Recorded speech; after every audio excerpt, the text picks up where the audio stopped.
I had everything money could buy: a penthouse overlooking Manhattan, a seven-figure salary, designer suits that cost more than most people's monthly rent.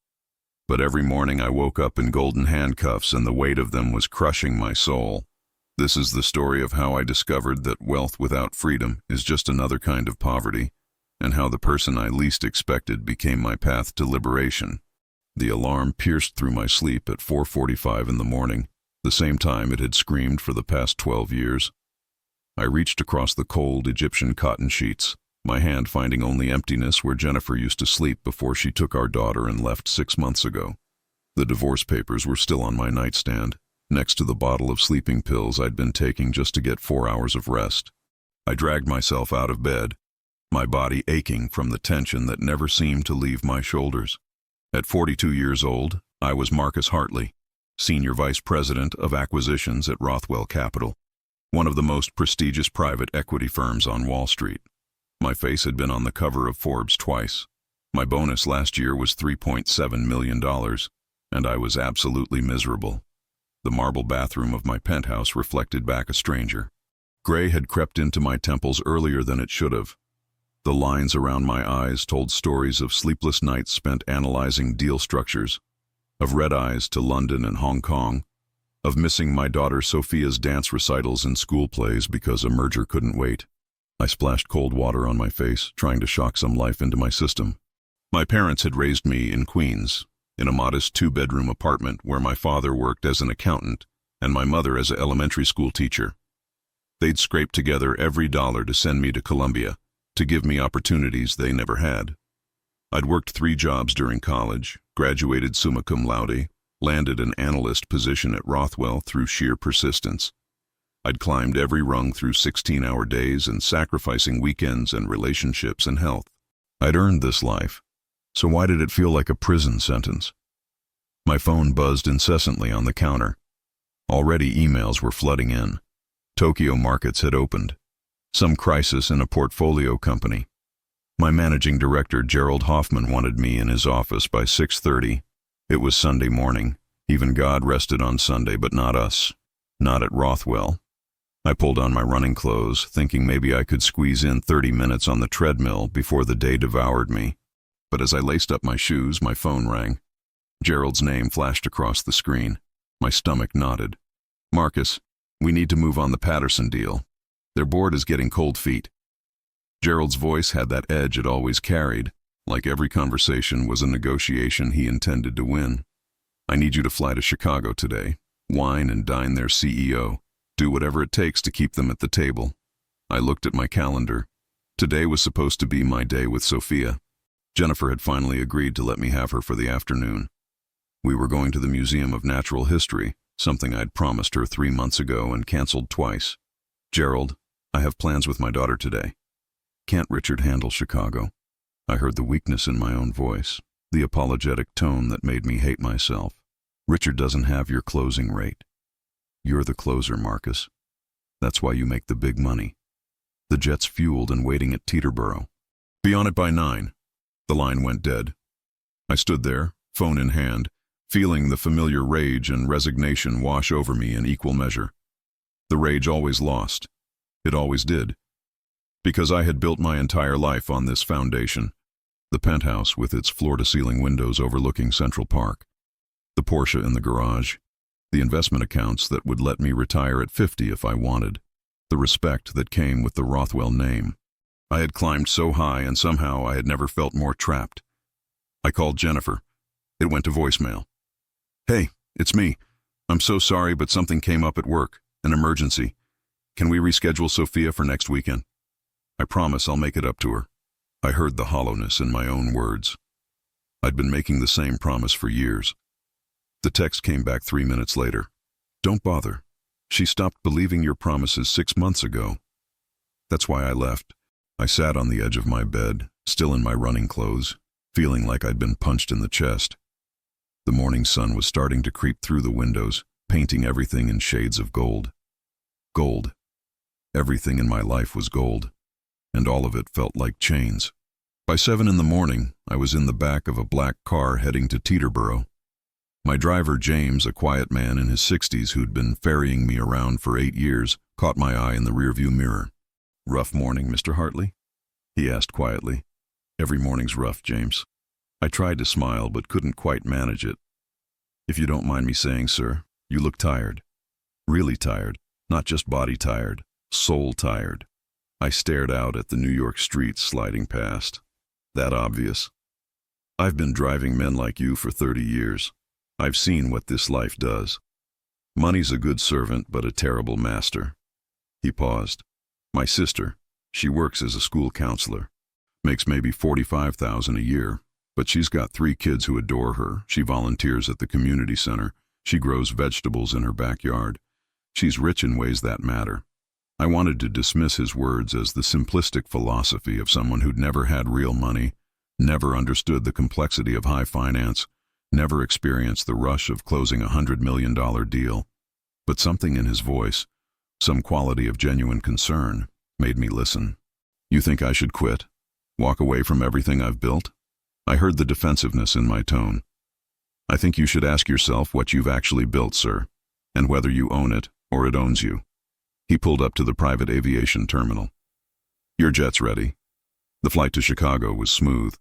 I spent it reviewing deal documents, financial models, competitive analyses. I was good at this. No, I was exceptional at this. The meeting with Patterson's CEO went as expected. Dinner at Gibson's Steakhouse, expensive wine, careful conversation. By 10 o'clock that night, I'd secured his commitment. Gerald would be pleased. My bonus would reflect my success. And I'd spend another night in a hotel room, alone, staring at the ceiling. I flew back to New York on Monday morning. Back-to-back meetings from 8 until 7. A dinner with potential investors at 8:30. Home by 11 if I was lucky. That's when I met her. The woman who would change everything, though I didn't know it then. I walked into my building lobby at 11:47 on Monday night, exhausted beyond words. The marble floors gleamed under the chandelier lighting. And there, on her hands and knees, scrubbing at a scuff mark that probably no one else would even notice, was a woman I'd never really seen before, though she'd likely been cleaning this building for years. She looked up as I passed, and our eyes met for just a moment. She was maybe in her early 50s, African-American, with graying hair pulled back in a neat bun. Her uniform was spotless despite the physical work, but it was her eyes that stopped me. They held something I hadn't seen in a long time in the eyes of anyone in my world. Contentment. Not happiness exactly, but a kind of peace, a settledness in who she was. "Good evening, sir," she said, her voice warm and genuine, with the distinct cadence of someone born and raised in the South. "Good evening," I replied, and I realized it was the first real human interaction I'd had all day. Everything else had been performance, negotiation, calculation. I got in the elevator, and as the doors closed, I found myself thinking about her, about that quality in her eyes, about what James had said about his sister, about the fact that this woman, who probably made in a year what I spent on wine, seemed more at peace than I'd felt in a decade. The elevator rose toward my penthouse, and I felt like I was ascending deeper into my own imprisonment.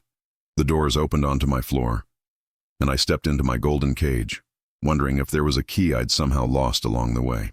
The next 3 weeks blurred together in a haze of deals, flights, and sleepless nights. The Patterson acquisition closed successfully. Gerald praised me in the partners' meeting, which meant absolutely nothing except that he'd push me even harder on the next deal. My bonus projections went up. My sense of purpose went down. I started noticing the cleaning woman more. Her name tag said Dorothy, though I'd never actually spoken to her beyond polite greetings. She worked the night shift, usually arriving at the building around 10 and working until dawn. I'd see her in the lobby sometimes when I came home late, or in the hallway outside my apartment when I left at obscene hours of the morning. She moved through her work with a kind of deliberate care that fascinated me. Nothing was rushed. She didn't cut corners. I watched her once spend 20 minutes cleaning the brass handrails on the staircase that no one ever used, polishing them until they gleamed like new. Who did that? Who took pride in work that most people would never notice? One night, I came home at 1 in the morning to find her cleaning the hallway outside my door. I just lost a major deal to a competitor. 4 months of work, Gone because their CEO decided to take a slightly better offer from Blackstone. Gerald had been furious. I was devastated. Not because I cared about Rothwell's profits, but because failure wasn't something I knew how to process. My identity was built on winning. "Good evening, Mr. Hartley," Dorothy said, looking up from where she was organizing the cleaning supplies on her cart. "Evening," I muttered, fumbling with my keys. My hands were shaking slightly, a combination of too much coffee and the adrenaline crash after Gerald's tirade. "Rough day?" she asked. There was no prying in her voice, just genuine concern. I paused, key in the lock. When was the last time someone had asked me that question and actually wanted to know the answer? "You could say that. Lost a big deal today. I'm sorry to hear that." She stood up, and I noticed how she moved, careful of her joints. This work was hard on the body, but tomorrow is a new day. "The Lord willing, you'll have another chance." "The Lord willing," I repeated, though I hadn't thought about faith in years. "You always this optimistic?" She smiled, and it transformed her face. "I try to be. Life's too short to carry yesterday's troubles into tomorrow. That's what my grandmother used to tell me back in Georgia." Wise woman. She was. Raised 6 children on a housekeeper's salary in Atlanta during the 60s. Never complained once.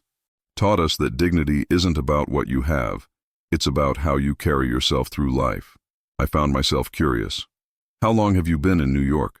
28 years. Came up from Atlanta when I was 26, right after my divorce.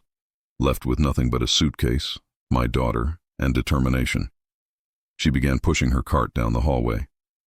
"Sorry, I should let you rest. You look tired, if you don't mind me saying." Everyone keeps telling me that. I opened my door but found myself not wanting the conversation to end. "Dorothy, can I ask you something? Does this work? Does it make you happy?" She paused, considering the question with the seriousness it deserved. "Happy? Sometimes yes, sometimes no. But content? Yes. I do good work. I take care of my family. I sleep well at night. That's more than many people can say. I make probably 50 times what you make," I said, and immediately regretted it. It sounded arrogant, crude, but I continued anyway. "And I can't remember the last time I slept well." Dorothy looked at me with those calm eyes. "Money is a good servant but a terrible master, Mr. Hartley. You know who owns what? Look at who serves who. If you serve your money, it owns you." I felt something shift in my chest. It was almost exactly what James had said. Someone else told me something similar recently. "Then maybe you should listen. Truth has a way of repeating itself until we pay attention." She smiled again. "Good night, Mr. Hartley. I hope you find some rest." I went inside and stood in my vast living room with its designer furniture and original artwork. The city glittered below me through the floor-to-ceiling windows. I had everything, and I had nothing that mattered. The next morning, I did something I'd never done before. Instead of going straight to the office, I stopped at a coffee shop in my building. Not the fancy one where other executives went, but the small one in the service corridor where the building staff took their breaks. I bought 2 coffees and a couple of pastries, and then I did something even stranger. I waited. Dorothy came in around 6:30, her shift clearly over. She looked surprised to see me. "Mr. Hartley, is everything okay? I wanted to apologize for last night. What I said about money, it was inappropriate. No apology needed. You were just being honest." She moved to walk past me, but I held out one of the coffees. "Peace offering." She hesitated, then accepted it with a gracious nod. "Thank you. That's very kind." We sat at a small table in the corner. It felt surreal, sitting there in my $3,000 suit across from a woman in a cleaning uniform, and yet it was the most real interaction I'd had in months. "Tell me about your family," I said. Her face lit up. "I have one daughter, Maya. She's 32 now, works as a nurse at Mount Sinai. Got her degree while working full-time. Paid for it herself mostly. And I have 2 grandbabies, 7 and 5. They're my whole world." The pride in her voice was unmistakable. "You must be very proud." "I am. I worked 3 jobs sometimes when Maya was growing up to make sure she could focus on school. Cleaning offices at night, housekeeping during the day, retail on weekends. It was hard, but it was worth it. She's a good person. She helps others. That's what matters. I thought about Sophia, about how I'd missed so much of her childhood chasing deals and bonuses. I have a daughter, Sophia. She's 9. I barely see her anymore. Her mother left me because I was never there. Dorothy's expression softened. It's not too late, Mr. Hartley. Children forgive easier than we think. But they need presence more than presence. I don't know how to change. This life, this career, it's all I know. If I'm not this person, who am I? Maybe that's the question you need to answer. Because right now, you're not being a person at all. You're being a position, a title, a salary. But where's Marcus in all of that? Hearing my first name from her lips felt startling. I realized most people in my life only called me by my last name or title. I don't remember, I admitted. I've been climbing for so long, I forgot to ask where I was climbing to. My grandmother used to say, the ladder of success is leaning against the wrong wall when you get to the top and realize you're in the wrong place. Dorothy sipped her coffee. Maybe it's time to move your ladder. We talked for another 20 minutes. She told me about her church community in Harlem, about the garden she tended in a community plot, about her dream to one day return to Georgia and open a community center for at-risk youth. I told her about my childhood in Queens, about my parents' sacrifices, about the pressure I felt to justify their investment by achieving more and more and more. When we finally parted, I felt lighter somehow, as if speaking these truths out loud had released some of the pressure that had been building inside me for years. That day at work, I looked around the office with new eyes. Everyone was performing, playing their roles, wearing their masks of confidence and competence. But beneath the expensive suits and impressive titles, how many of us were actually fulfilled? During lunch, I did something radical. I left the building and walked through Central Park. I sat on a bench and watched people. A mother pushing a stroller, an elderly couple holding hands, street musicians playing for tips. All of them seemed more alive than anyone in my office. My phone rang constantly. I ignored it. When I returned to the office at 3, my assistant looked panicked. Mr. Hartley, Gerald's been looking for you everywhere. He's furious. I walked into Gerald's office without knocking. He was on the phone but hung up immediately when he saw me. Where the hell have you been? We have the Steinberg meeting in an hour and you're not prepared. I'm always prepared, Gerald. I've been preparing for the same meeting for 12 years. Just different names, different numbers, same game. His eyes narrowed. Are you having some kind of breakdown? Because if you need time off, I'm having a breakthrough actually. I'm realizing that I've been measuring my life by all the wrong metrics. This is about your divorce, isn't it? Marcus, I get it. Breakups are hard. Take a few days. Go to the Hamptons. Clear your head. But we need you focused. That's the thing, Gerald. I am focused. For the first time in years, I'm seeing clearly. And what I see is that I've built a life that looks successful from the outside, but feels empty from the inside. Philosophy is great, but it doesn't close deals. Now get your head in the game or get out. His face was red now, that vein in his temple throbbing. I stood there, and something crystallized in my mind. Gerald was scared.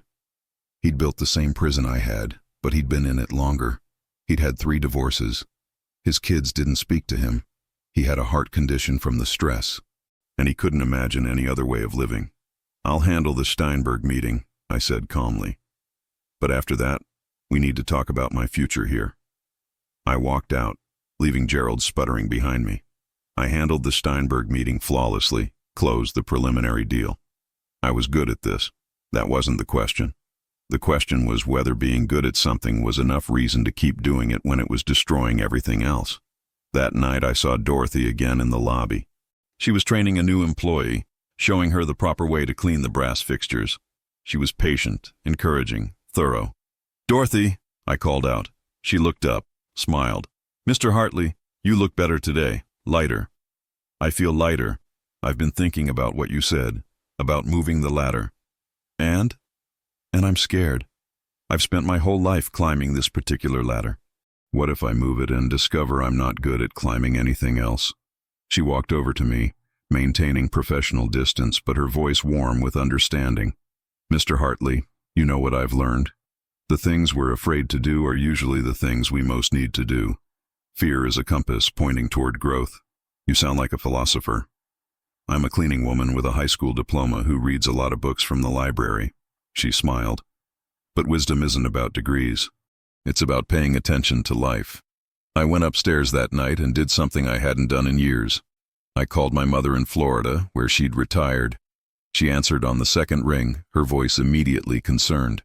"Marcus, is everything okay? You never call this late." "I'm okay, Mom. I just wanted to talk to you, to hear your voice." There was a pause, and when she spoke again, her voice was thick with emotion. "Sweetheart, I've been so worried about you. Ever since Jennifer left, you've seemed so lost." "I am lost, Mom. I have everything I thought I wanted, and I'm miserable." "Then maybe you wanted the wrong things. Or maybe you got what you wanted but lost who you are along the way." We talked for 2 hours. She told me stories about my childhood in Queens, about how happy I'd been before the pressure to achieve had taken over, about how I used to draw and play guitar and volunteer at the community center, about the Marcus who existed before Marcus Hartley, SVP of Rothwell Capital. When I hung up, I sat in the darkness of my penthouse and cried for the first time in years. I cried for the man I'd become and the boy I'd lost. I cried for Sophia and all the moments I'd missed. I cried for Jennifer, who'd tried so hard to pull me back from the edge, and I cried for myself, for the prison I'd built with my own hands. But beneath the tears, something else was stirring, a tiny seed of possibility, a whisper that said, "It's not too late. You can still change. You can still choose differently." Dorothy had shown me something without even trying. She'd shown me that dignity wasn't about position or wealth. It was about how you moved through the world, how you treated people, how you found meaning in your daily actions. She was freer than I'd ever been, and she cleaned floors for a living. The question was, did I have the courage to pursue that freedom? Did I have the strength to give up everything I'd built in search of something real? I didn't have the answer yet, but for the first time in a very long time, I was asking the right questions. The breaking point came 3 weeks later during the Thornhill merger. It was supposed to be my crowning achievement, the deal that would secure my partnership at Rothwell. 18 months of work, a $2.3 billion acquisition that would make headlines. I'd spent 16 hours straight in the conference room, hammering out final details. It was 3 in the morning when we finally reached an agreement. Everyone shook hands. Gerald clapped me on the back. I stumbled out at 4, my body running on fumes. My phone buzzed. A text from Jennifer. "Sophia's in the hospital. She fell off the monkey bars at school. Possible concussion. Thought you should know." My heart stopped. I called immediately. "Where are you? What happened? Is she okay?" "She's stable now. They're keeping her overnight for observation. She was asking for you, Marcus. She wanted her daddy." There was no accusation in Jennifer's voice, which somehow made it worse. "I'm coming. I'll be there in 20 minutes. Don't bother. Visiting hours ended at 8. You can come tomorrow during the day, if you can fit it into your schedule."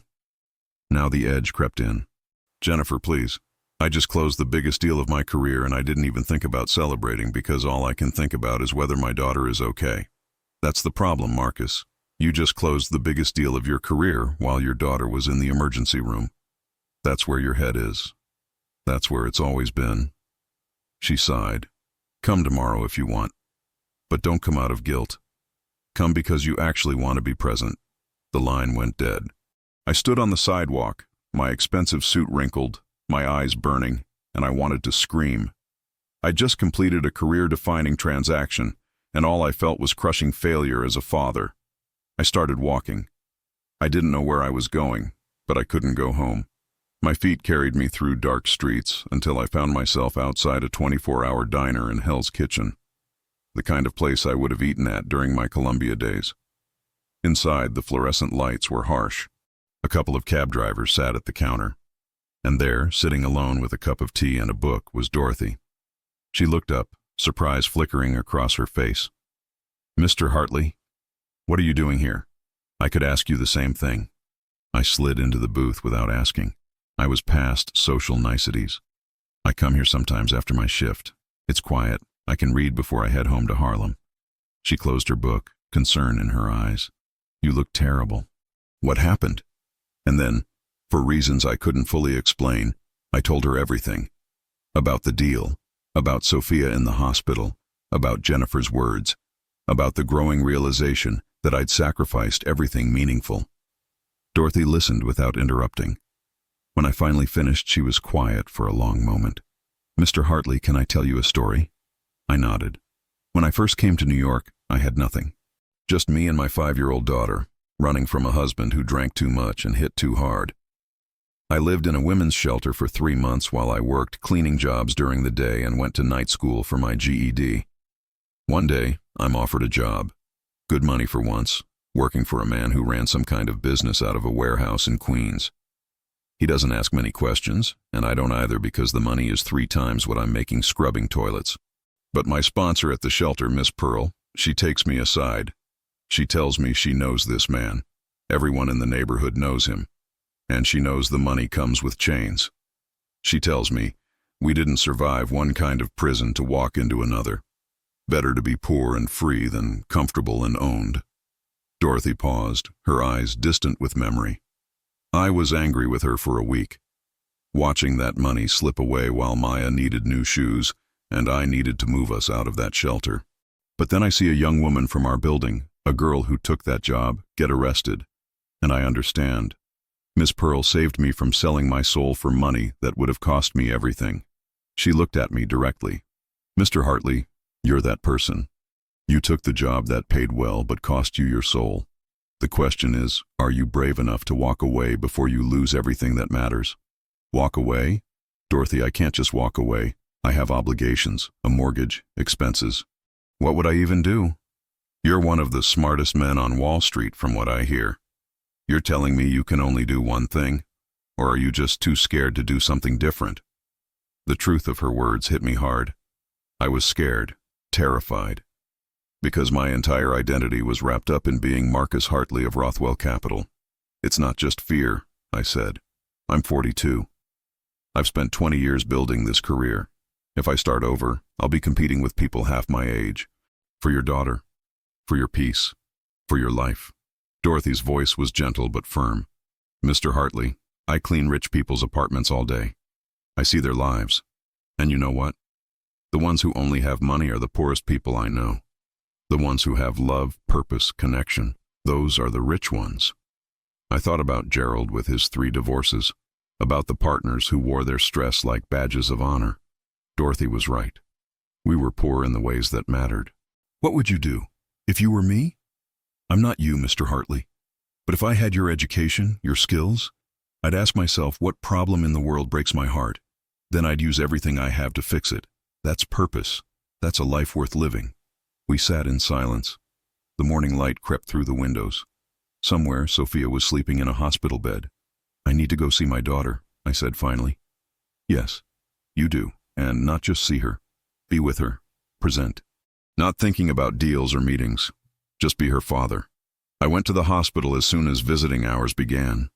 Sophia was awake, her head bandaged, looking small in the hospital bed. Jennifer was asleep in a chair beside her. When Sophia saw me, her face lit up. Daddy! She tried to sit up. Easy, sweetheart. You need to rest. I took her hand, so small in mine. I'm so sorry I wasn't here last night. Mommy said you were working.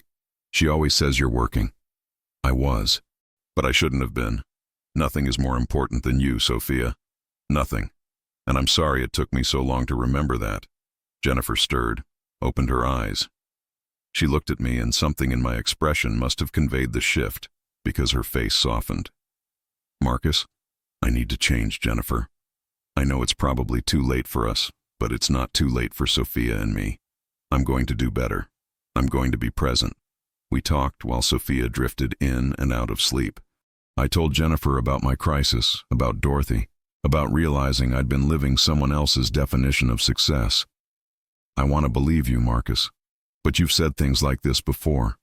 You get motivated, and then the next big deal comes along. You're right.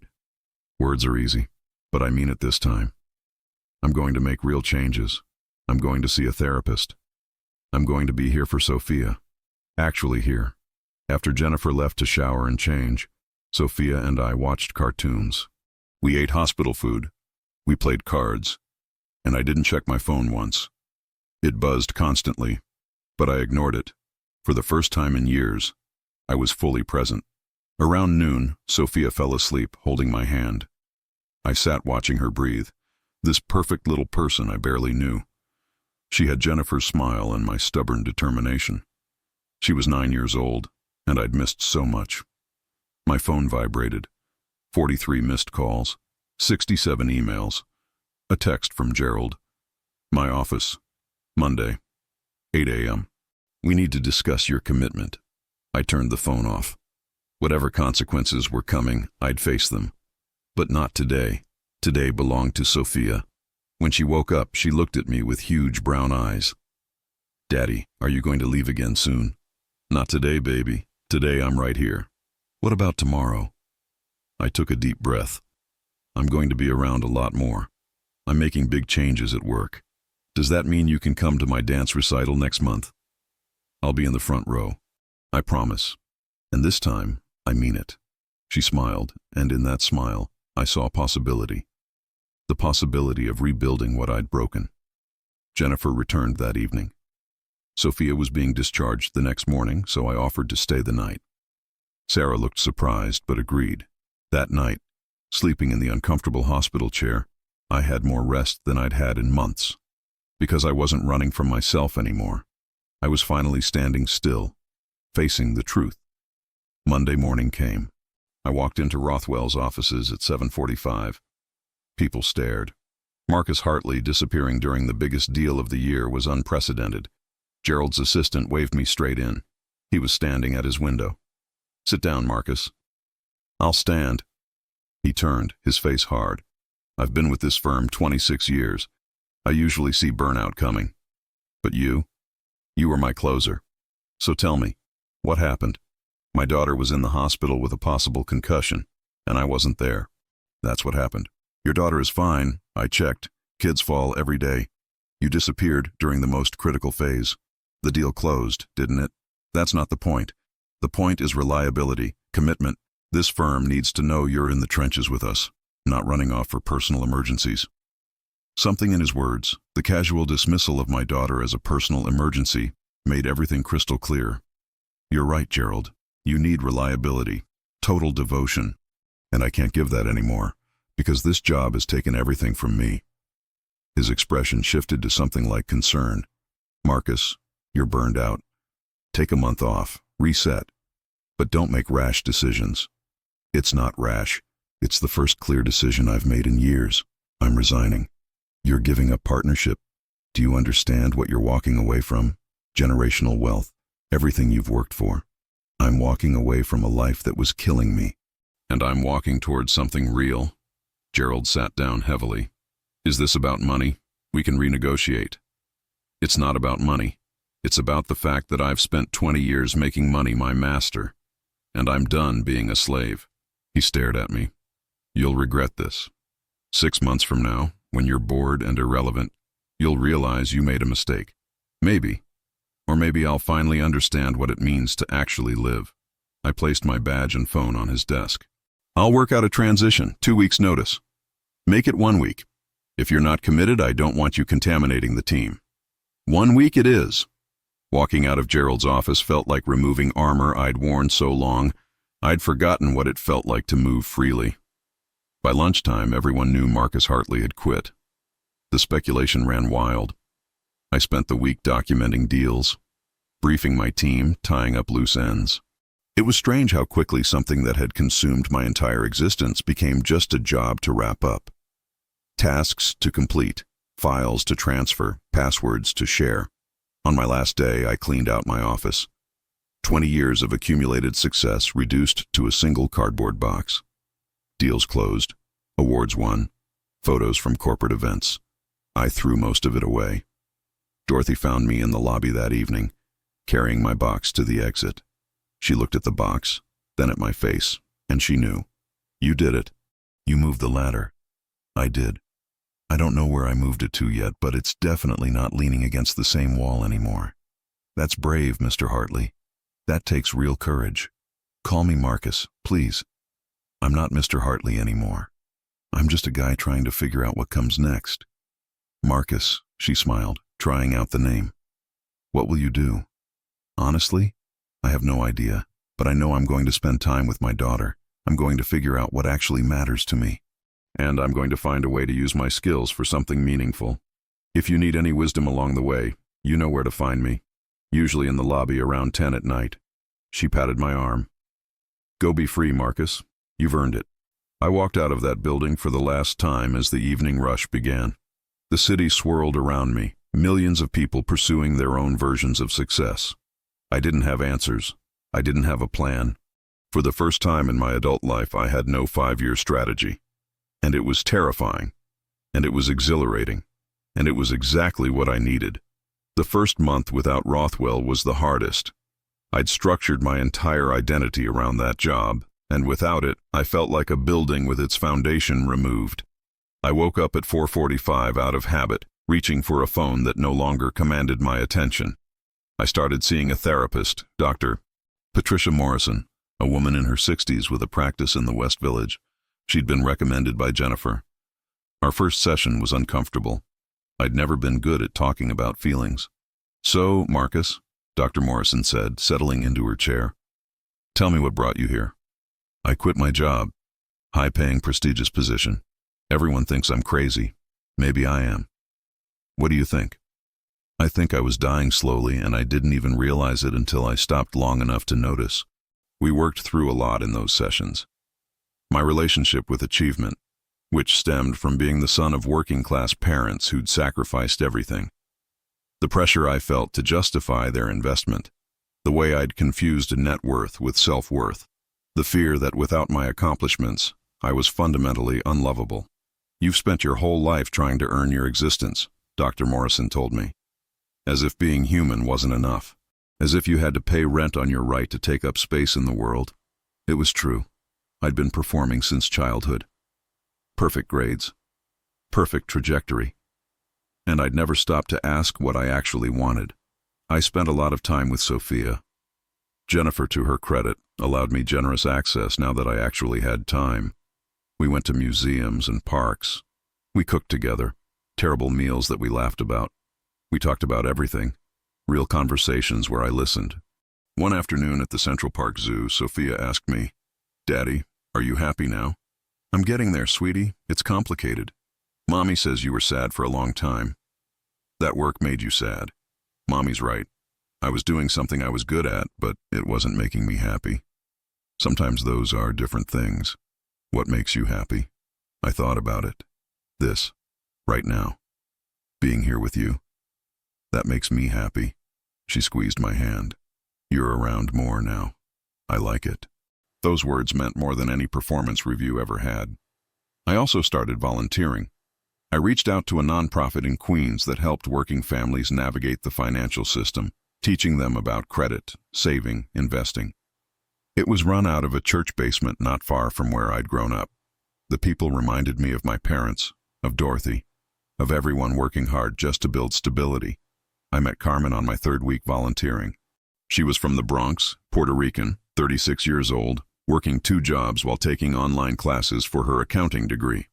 Mr. Hartley, she said after I'd helped her understand retirement accounts. Thank you for explaining this in a way I can understand. The bank people, they talk so fast, use words I don't know. They make me feel stupid. You're not stupid, Carmen. The system is designed to be confusing. It benefits the people who already understand it. I spent 20 years on the inside, and I can tell you a lot of it is deliberately opaque. Why did you leave? If you don't mind me asking. You must have made good money. I did, but I realized I was using my skills to make rich people richer, when I could be helping people like you build security. This feels more meaningful. She smiled. My daughter, she's 8. I want to teach her about money so she has choices I didn't have. Bring her next time. I'll teach you both. Financial literacy should start young. The work was deeply satisfying in a way Rothwell deals never had been. When I closed a $1 billion acquisition, only wealthy people benefited. But when I helped Carmen understand compound interest, When I helped Miguel dispute an unfair credit report, I was making real differences in real lives. I also reconnected with old friends I'd neglected, college buddies who'd gone into teaching, social work, nonprofit management, people who'd chosen purpose over prestige and seemed genuinely fulfilled. My friend David, who taught physics at a public high school in Brooklyn, met me for coffee one Saturday. "Man, I heard you quit Rothwell," he said, shaking his head. That's like hearing someone turn down a seat on a rocket. More like I realized the rocket was pointed at the wrong destination. We talked for 3 hours. He told me about his students, about the joy of watching a kid finally grasp a concept, about the challenges and frustrations, but beneath it all, genuine satisfaction. "I make $58,000 a year," David said. "My apartment is tiny, I don't own a car. But Marcus, I go to bed every night knowing I made a difference." How many of your Rothwell colleagues can say that? None of them. That's why I left. What are you going to do career-wise? You're not going to volunteer forever. I'm figuring it out. I have enough saved that I can take my time. I want to do something in financial education. Use my skills to help people who've been excluded from the system I profited from. That would be incredible. During this transition, I kept running into Dorothy. We'd started having regular coffee chats at the little diner where we'd first really talked. She became something of a mentor, though she always laughed when I called her that.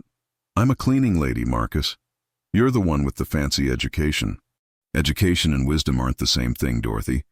You've taught me more in a few months than I learned in 20 years at Rothwell." One evening, about 2 months after I'd left Rothwell, I arrived at the diner to find Dorothy looking troubled. "What's wrong?" I asked, sliding into the booth. "It's my daughter, Maya. She's a nurse, works in the ICU. Today she found out her unit is being downsized. Budget cuts. They're laying off experienced nurses and hiring cheaper recent graduates." She twisted her napkin. "She's worked so hard, and now, because some hospital executive wants bigger bonuses, good nurses lose their jobs. That's exactly what's broken about how we allocate resources," I said, feeling anger rise. "We have so much wealth, but it flows to all the wrong places.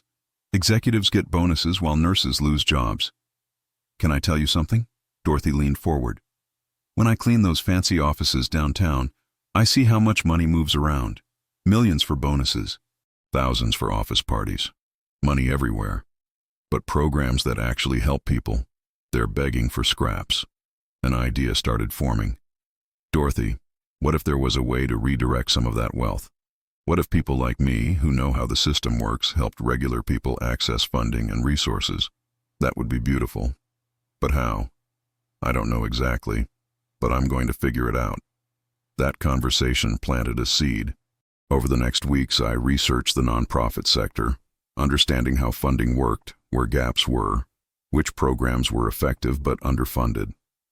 I talked to Maya and her colleagues, learning about their challenges. I also reached out to some former Rothwell contacts I'd actually respected. One was Jennifer Liu, who'd left private equity to run a social impact fund. We met for lunch, and I pitched my half-formed idea. I want to start a financial literacy nonprofit, but one that's actually accessible to working-class communities. Not just teaching them to save, but connecting them with resources, helping them navigate systems designed without them in mind. Jennifer listened intently. "That's needed. But Marcus, you know how hard it is to run a nonprofit. The fundraising alone will consume you. I have money saved. I can fund the first year myself, get proof of concept, then fundraise. And I have skills most nonprofit founders don't. I know how to structure organizations efficiently. I know how to pitch to wealthy donors because I was one." "You really left Rothwell to do this?" "I left because I was miserable. But yes, this is what I want to do with my second act." Jennifer smiled. "You know what? I believe you. My fund might be interested in being an early supporter. Put together a proposal." I left that lunch feeling energized in a way I hadn't in years. This was purpose. This was meaning. I started working on the proposal with intensity, but this time the late nights felt different. I wasn't sacrificing for someone else's profit. I was building something that could actually change lives. Sophia noticed the shift.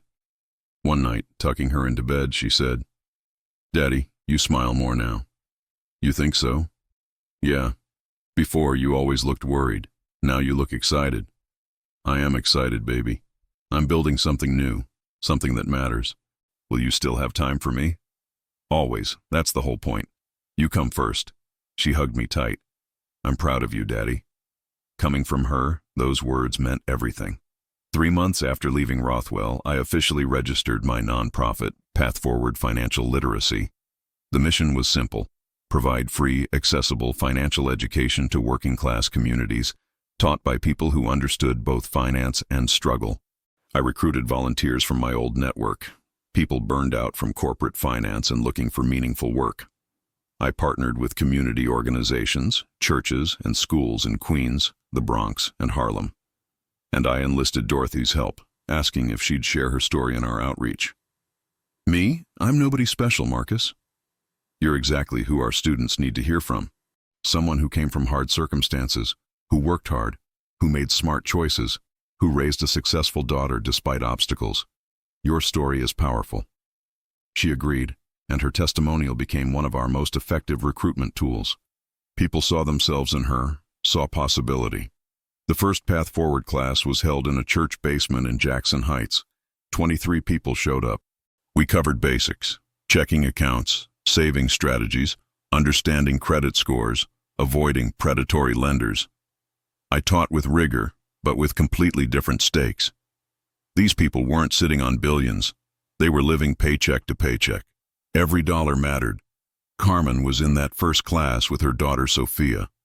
At the end, Sophia raised her hand. Mr. Hartley, if I start saving now, how much will I have when I'm grown up? I walked her through the math, showing how small amounts compound. Her eyes got wide. That's like magic. It's not magic, Sophia. It's just math that works in your favor if you understand it. And now you do. Carmen had tears in her eyes. Thank you for teaching her this. No one taught me when I was young. That's why we're doing this. So the next generation has tools to build stability. Walking out of that church basement, I felt something I'd never felt after closing a billion-dollar deal. Genuine fulfillment. Not money in my account, but knowledge in someone else's mind. Not another zero on my bonus, but actual impact. I called Dr. Morrison the next day. How did it feel? She asked.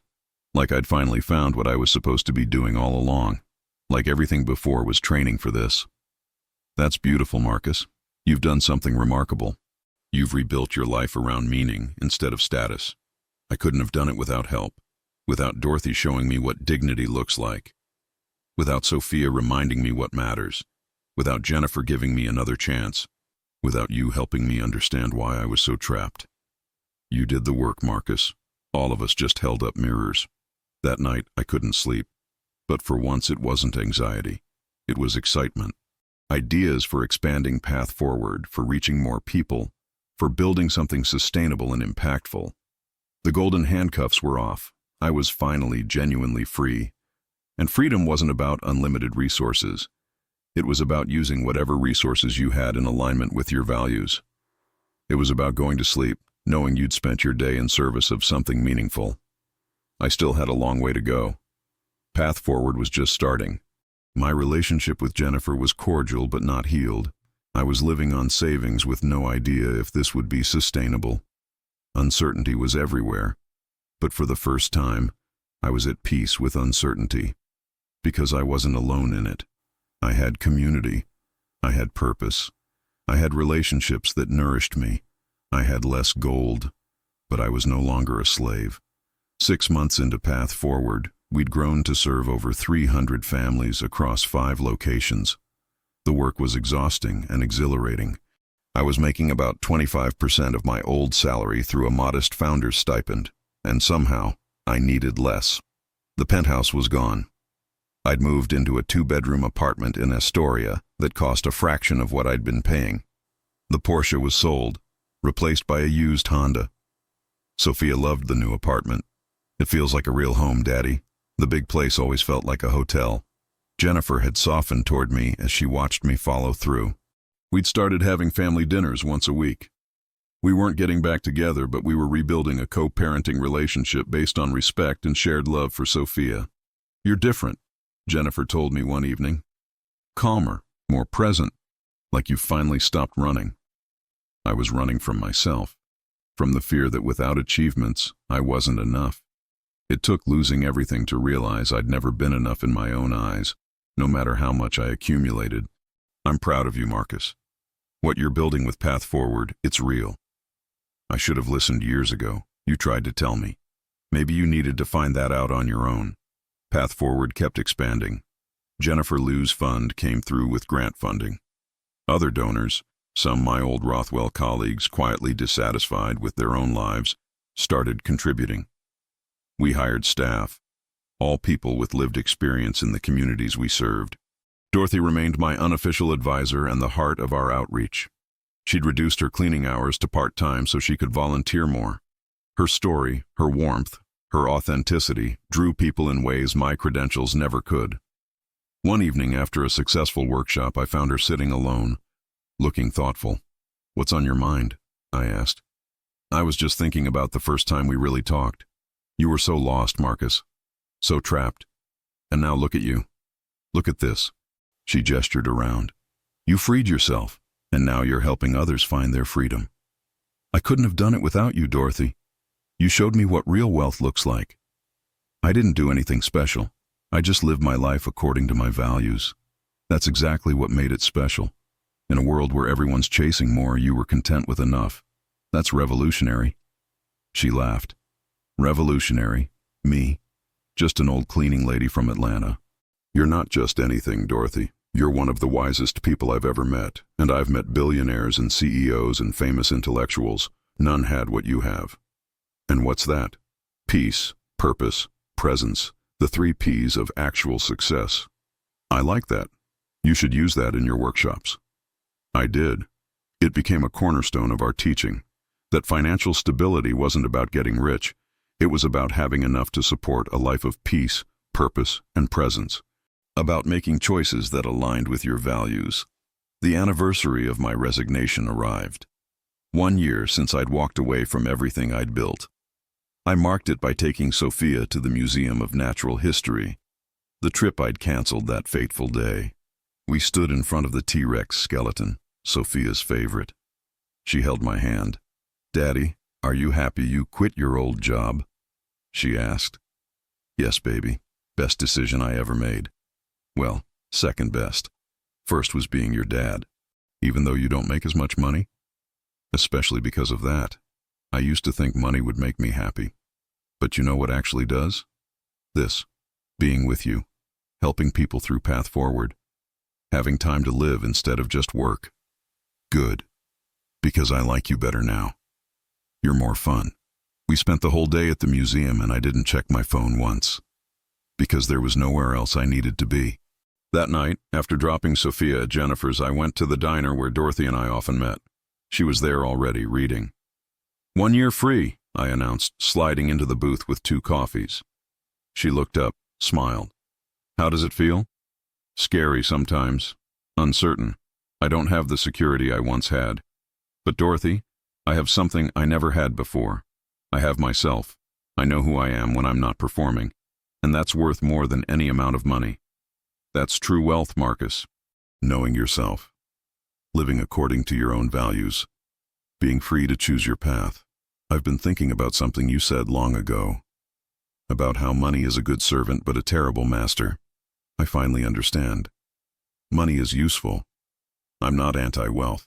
But when we serve it instead of having it serve us, when we sacrifice everything meaningful to accumulate it, we become slaves.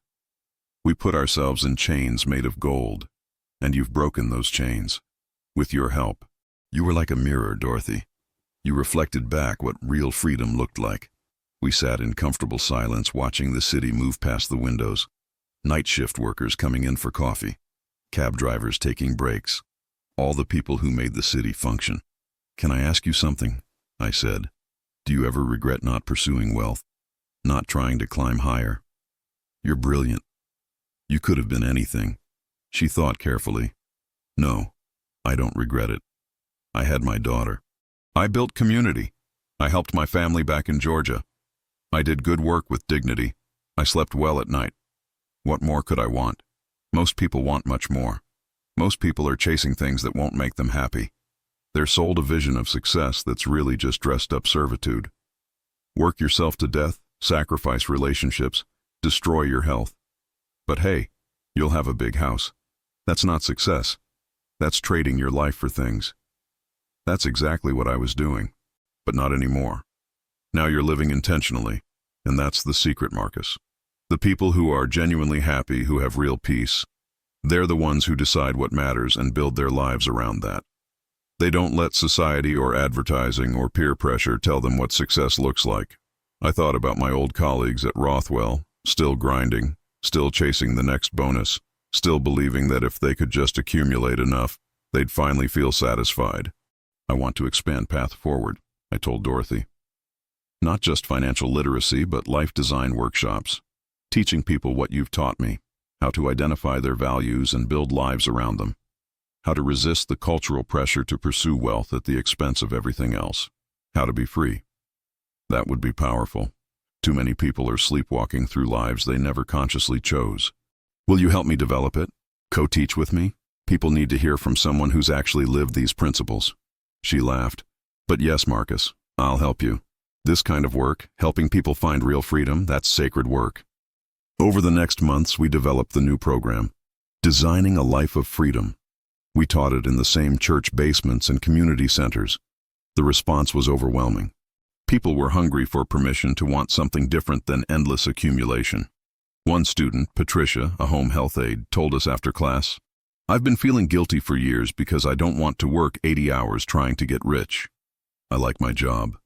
I like having time with my grandkids. I thought something was wrong with me. This class made me realize I'm not lazy. I'm just clear about what matters." That was exactly what we wanted people to understand.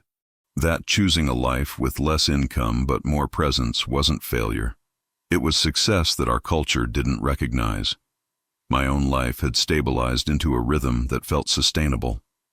I worked hard on Path Forward, but I wasn't sacrificing relationships or health. I had dinner with Sophia 3 times a week. I exercised regularly.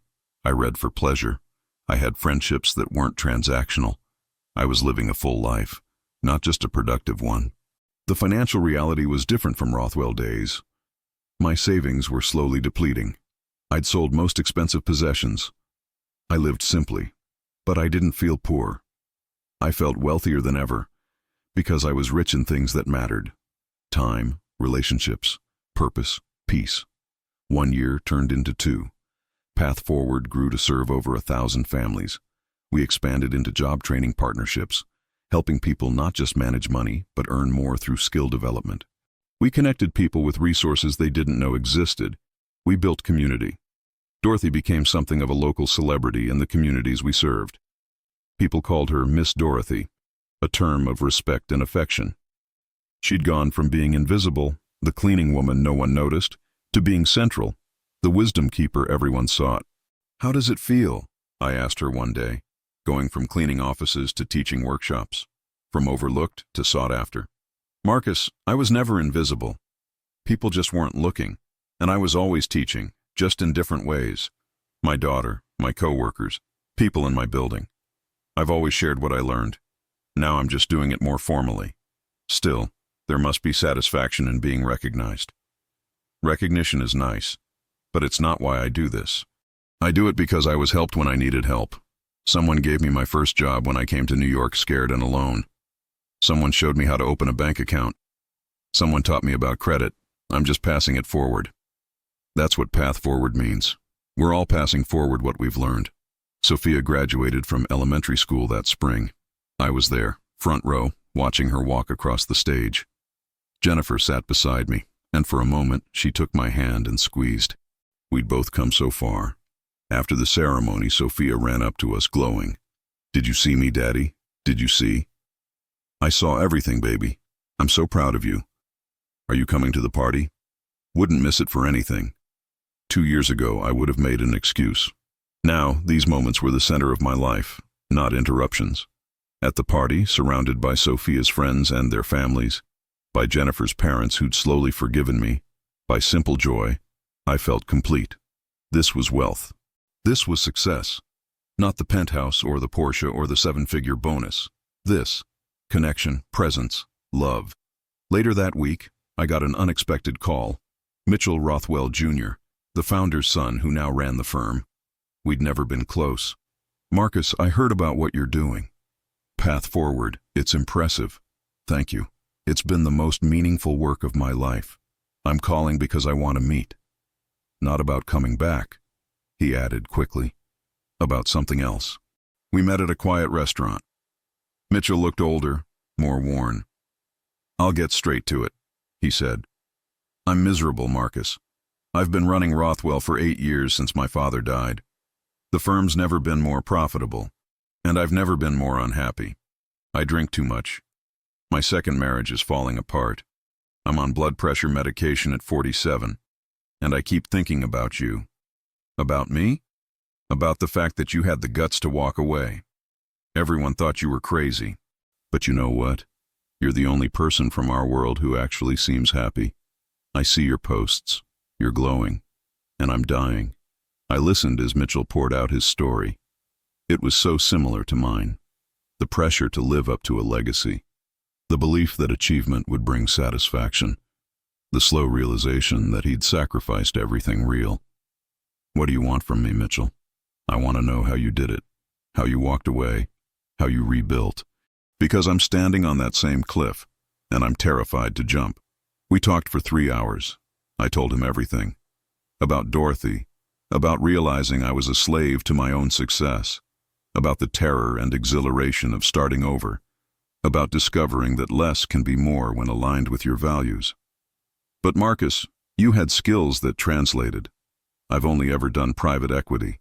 What breaks your heart? What problem makes you angry when you think about it?" He thought for a long time. "Education. The fact that kids in poor neighborhoods get inferior education. It's a rigged game, and I've spent my career making it more rigged. Then do something about it. Use your skills, your network, your resources to make it less rigged. You have power. The question is whether you'll use it just to accumulate more, or whether you'll use it to actually change something. It's not that simple. I have obligations, investors, employees. That's what I told myself. And you know what? The firm didn't collapse. They replaced me within a month. We're all more replaceable than we think. The question isn't whether Rothwell can survive without you.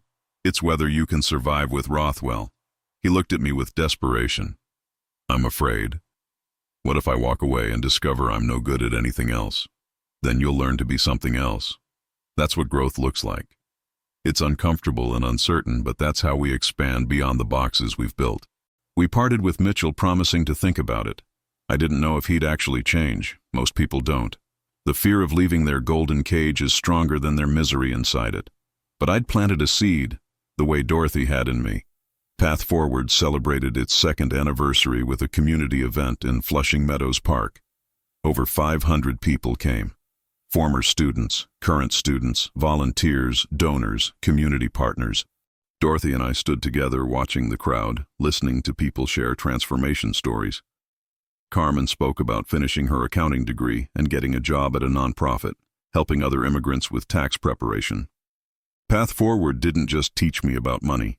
It taught me my dreams were possible, that I deserved financial stability, that I could break cycles. Sophia, now almost 12, got up to speak. I didn't know she'd planned this. My dad used to miss everything. Every recital, every game, every school event. Always working, always busy, always chasing something. And then he stopped. He quit his important job and everyone thought he was crazy. But you know what? He became my dad again. And now he's helping other people learn what he learned, that being rich in relationships is better than just being rich in money. I felt tears streaming down my face. Jennifer, standing beside me, put her arm around my shoulders. "You did it, Marcus. You actually changed." After the speeches, after the food and music and celebration, Dorothy and I sat on a bench watching the sunset paint the sky gold. "Do you ever regret it?" I asked. "Not pursuing more? You could have done anything." "Marcus, I did do something. I raised a good human. I helped my community. I lived with integrity. I experienced love. What more is there? Most people would say there's always more. More money, more status, more achievement. Most people are trapped in a story that's not even theirs. They're living scripts written by marketers and cultural expectations. Real freedom is writing your own story. You taught me that. You saved my life, Dorothy. No, Marcus. I just held up a mirror. You saved yourself. We sat in comfortable silence as the sun set over New York. This city of dreamers and strivers, of people chasing their version of success. I'd been one of those strivers, chasing a dream that nearly destroyed me. Now I was building something different, something real. My phone buzzed. A text from Mitchell. I'm doing it. I'm stepping down from Rothwell. I'm terrified and exhilarated. Thank you for showing me it's possible. I showed Dorothy. She smiled. Another one freed from the golden cage. Because you freed me first. We free each other, Marcus. That's how it works. Someone shows us a different way, and then we show someone else. It's all passing forward. 3 years after leaving Rothwell, Path Forward had become sustainable, serving over 3,000 families across New York. We'd started getting inquiries from other cities wanting to replicate our model. I'd written a book about my journey, not for fame, but because I wanted other people trapped in golden handcuffs to know escape was possible. The book's title came from a conversation with Dorothy. I had gold, but I was a slave. When money becomes your master. It told my story, Dorothy's story, and the stories of people we'd helped. It became a surprise bestseller, not because people wanted to get rich, but because they wanted permission to want something different. I used the proceeds to expand Path Forward. We hired more staff, opened more locations, developed new programs, but I was careful never to let it become what Rothwell had been. We built in balance from the beginning. No one worked more than 40 hours. We closed on weekends. We prioritized staff well-being over growth metrics. Sophia started high school. She'd grown into a thoughtful, compassionate young woman who volunteered with Path Forward's youth programs, teaching financial literacy to kids her age. Watching her teach, seeing her confidence and clarity about what mattered, I realized this was my real legacy. Not the deals I'd closed at Rothwell, but the example I'd set by choosing integrity over income, presence over prestige. Dorothy, now 66, had officially retired from cleaning. She worked full-time with Path Forward as our Director of Community Engagement, a title she found hilarious but wore with pride. Her story, her wisdom, her authenticity remained the heart of everything we did. One evening, after a particularly moving workshop where a single mother talked about finally feeling control of her financial life, Dorothy and I walked through the neighborhood together. "Do you remember that first conversation?" I asked. "When you told me money is a good servant, but a terrible master?" "I remember. You looked so lost, Marcus.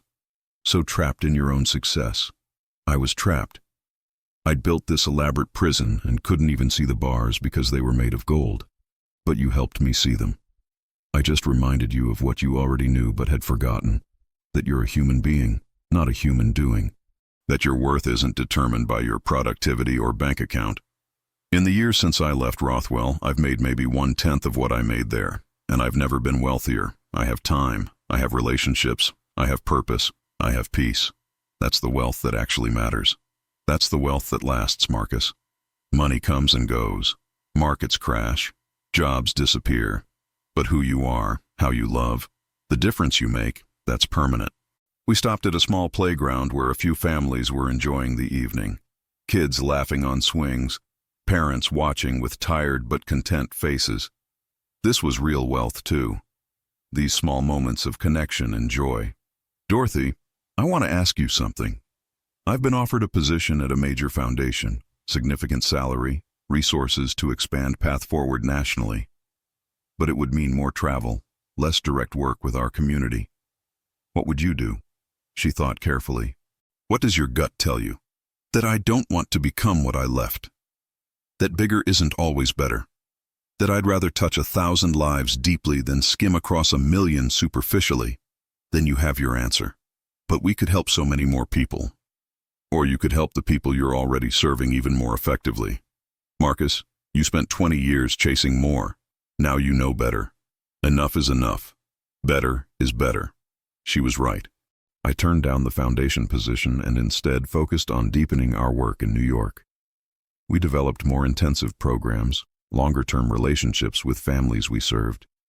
We measured success not by numbers but by lives genuinely transformed. Mitchell Rothwell, true to his word, had left the firm and started an education nonprofit focused on closing resource gaps between wealthy and poor school districts. He'd reached out a few times for advice, and we'd become unlikely friends. Two former masters of the universe now trying to actually make the universe a little better. On the 5-year anniversary of leaving Rothwell, I took Sophia and Jennifer to dinner at a modest restaurant in our neighborhood.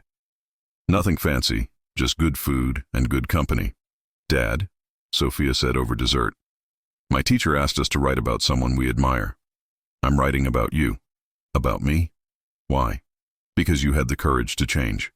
She told us how most adults get stuck in their lives, afraid to change even when they're unhappy. But you changed. You gave up money and status to be happy and present. That's brave. Jennifer smiled at me across the table. She's right. What you did was brave. And more importantly, you sustained it. You didn't just have a moment of clarity. You built a whole new life. That's rare. I couldn't have done it alone. I had help. Dorothy showed me what was possible. You gave me another chance with Sophia. Dr. Morrison helped me understand myself. All the people at Path Forward showed me that impact matters more than income. We don't change alone. We change in community. Later, walking home through the Queens streets I'd grown up on, I felt profound gratitude. Not for what I had, though I was comfortable enough, but for what I'd escaped, for the awareness that came before it was too late, for the courage to choose differently. I thought about all the Marcus Hartleys still trapped in their Rothwells, still believing that one more deal, one more bonus, one more achievement would finally make them feel satisfied. Still sacrificing their marriages and their children and their health on altars built by other people, still wearing golden handcuffs and calling it success. Some of them would wake up like I had. Most wouldn't. They'd realize too late, if at all, that they'd traded their lives for a version of success that left them empty. But for those who were ready to hear it, Path Forward would be there. Dorothy would be there. I would be there. Holding up mirrors, sharing our stories, demonstrating that another way was possible. The Sunday after the anniversary, I met Dorothy at our usual diner. She brought a gift, wrapped simply in brown paper. Inside was a framed photo. It was the two of us at Path Forward's first workshop, standing in that church basement, both of us smiling. "I wanted you to have this," she said, "to remember where you came from, how far you've traveled, not in miles or money, but in wisdom and freedom. Thank you, Dorothy, for everything, for seeing me when I was invisible to myself, for showing me what real wealth looks like, for being patient while I figured it out. Marcus, you gave me something too. You reminded me that the work I did, cleaning those buildings, caring for my daughter, living simply, that it mattered, that I was teaching even when I didn't realize it, that my life had meaning beyond what our culture typically values. Your life has profound meaning. You've changed so many people, including me. We changed each other. That's the beauty of real community. We're all teachers and students, all mirrors for each other." I hung the photo in my small office at Path Forward's headquarters. Every day I looked at it and remembered the journey, from the penthouse to this modest nonprofit office, from 7 figures to enough, from slavery to freedom. Money was still important.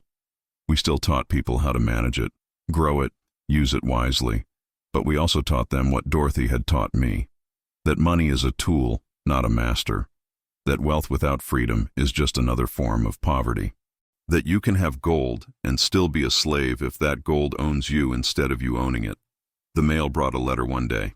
It was from a man named David who'd read my book. He wrote, "I'm a 45-year-old corporate lawyer making $500,000 a year. I have ulcers, insomnia, and a son who barely knows me. Your book made me cry because I saw myself in your story. I'm making the change. I'm leaving my firm to do public interest law. I'm terrified. But I'm finally choosing freedom over gold. Thank you for showing me it's possible." I shared the letter with Dorothy. She nodded slowly. That's the ripple effect. You changed, which changed me in some ways, which changed the people we teach, which changes their families, which changes their communities. One person's courage creates permission for others to be brave too. I just wish I'd done it sooner. I lost so much time. Marcus, you did it exactly when you were ready. Not a moment before. We can't force transformation. We can only be ready when it arrives. Sophia called that evening, excited about a school project. She was creating a social enterprise for her economics class, a business that solved a social problem while being financially sustainable. I want to do something like Path Forward, Dad. Use business skills for good instead of just for profit. Listening to her enthusiasm, seeing how she naturally integrated purpose and pragmatism, I realized this was the ultimate success, not Path Forward's metrics or my book's sales or the awards we'd won, but that my daughter understood, bone deep, that life was about more than accumulation, that she'd learn from my mistakes and my course correction, that she'd build her life intentionally from the beginning, not have to tear it down and rebuild it later. That night, I stood at the window of my modest apartment, looking out at the Queens skyline. Not as glamorous as the Manhattan view from my old penthouse, but more real, more honest, more mine. I thought about the man I'd been 5 years ago, successful by every external measure, miserable by every internal one, trapped in golden handcuffs, serving money instead of being served by it, a slave to my own achievements. And I thought about who I'd become, still flawed, still learning, but free, genuinely free.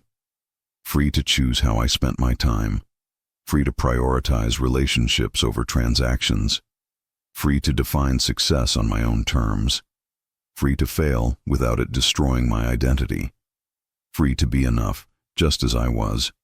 Dorothy had shown me the key to my own cage, but I'd had to turn it myself. No one could do that for me.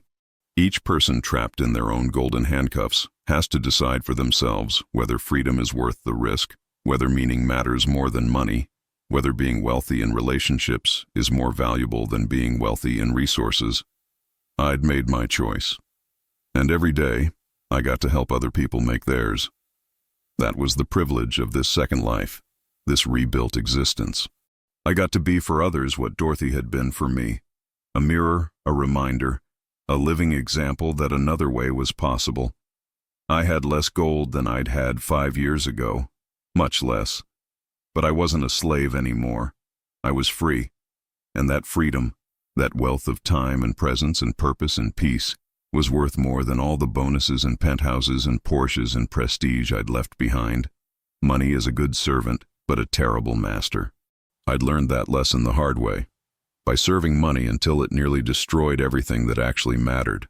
But I'd learned it, and now I got to spend my life helping others learn it, before they paid the same price I had. This was success, not the kind that makes headlines or impresses strangers, but the kind that lets you sleep at night, the kind that makes your daughter proud, the kind that creates ripples of positive change in your community, the kind that means when you look in the mirror you recognize and respect the person looking back. I'd had gold, I'd been a slave, now I had something better. I had freedom, and I would never take it for granted again. The city lights twinkled below me, each window a story, each life a journey. Some people were still trapped in golden cages, serving their success instead of living it. Some were free, having found their own paths to meaning and purpose. And some were right on the edge, like I'd been, one conversation away from transformation. I picked up my phone and texted Dorothy, "Thank you for saving my life." Her response came a moment later. "You saved your own life, Marcus. I just reminded you it was worth saving. Now go rest. Tomorrow, we help more people find their freedom." I smiled, set down my phone, and looked out at my city one more time. New York, the place where dreams were made and broken, where fortunes were won and lost, where people climbed ladders that sometimes leaned against the wrong walls. But also the place where a high-powered executive and a cleaning woman could find friendship, where transformation was possible at any age, where second chances existed for those brave enough to seize them, where freedom could be chosen, even when it meant giving up everything you thought defined you. I'd had gold, mountains of it, and it had made me a slave. Now I had something infinitely more valuable. I had myself. I had my daughter. I had purpose. I had community. I had peace. I had freedom. And that made me the richest man in New York. If this story resonated with you, if you've ever felt trapped by your own success, if you're questioning whether there might be more to life than accumulation, I want to hear from you. Leave a comment below sharing your own journey. Are you living freely, or are you wearing golden handcuffs? Have you found the courage to choose meaning over money, or are you still wrestling with that decision? And if you know someone who needs to hear this story, someone who's sacrificing everything that matters for a version of success that's leaving them empty, share this video with them. Sometimes we need to see someone else's transformation to believe our own is possible. Subscribe to this channel for more stories about real people making brave choices, about the cost of success and the value of freedom, about learning what actually matters before it's too late. Hit that like button if Marcus and Dorothy's journey moved you, and turn on notifications so you never miss a story. Remember, you can have all the gold in the world and still be a slave if that gold owns you. Real wealth is freedom. Real success is peace. Real richness is presence. Don't wait until you've lost everything that matters to figure that out. Thank you for listening to Marcus and Dorothy's story. Now go write your own.